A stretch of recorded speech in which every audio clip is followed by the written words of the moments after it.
Liberal Andrew Hastie has pulled out of the race for the leadership against Susan Ley. Angus Taylor, now apparently the person who's eyeing off that top job.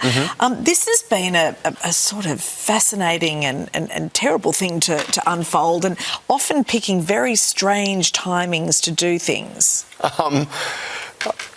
Australian right-of-centre politics at the moment is going through a huge crisis.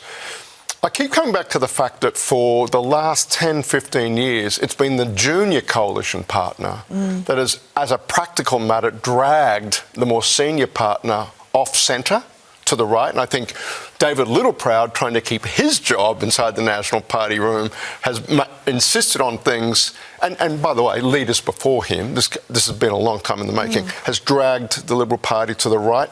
At the same time, you've had the Teals taking a lot of metropolitan seats. So the seeds of this have been, the straws have been in the wind for a long, long time. I can't help but think the fact that Australia has a capital C coalition and not a lowercase c that we see around the world as part of the issue. And I think we will see by the end of this coming week, or if not then pretty soon, Susan Ley will no longer be leader.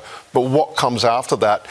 You've got sort of a game within a game. The Liberal Party leadership, I think, is intimately tied to how the Nats resolve their issues. So if you're saying, therefore, that the Nats have pulled the Liberal Party from that centre, is there an opportunity here for Susan Ley and the Liberal Party to maybe claw back some of those voters that have left them? This is the big issue. I think it's the structural issue, if you will. Forget the personalities. And I'm not sure if Angus, he might be the leader to be able to straddle this, like present a vision that is palatable back to the Teal voters that they've lost, because they're not going to form government unless they can claim back some of those seats, and let the Nats do their thing, fending off one nation. So it's sort of I think structurally what we need going forward is a looser connection between the parties so they compete in less formalised in that coalition structure. And free to compete in different parts of the Australian political marketplace. All right, well, Susan Ley is saying the door is open for the Nats to come back, and they're saying we're not coming back while you're there. So it feels like a fait accompli. Remarkable that the junior coalition partner would make this insistence about who is the leader,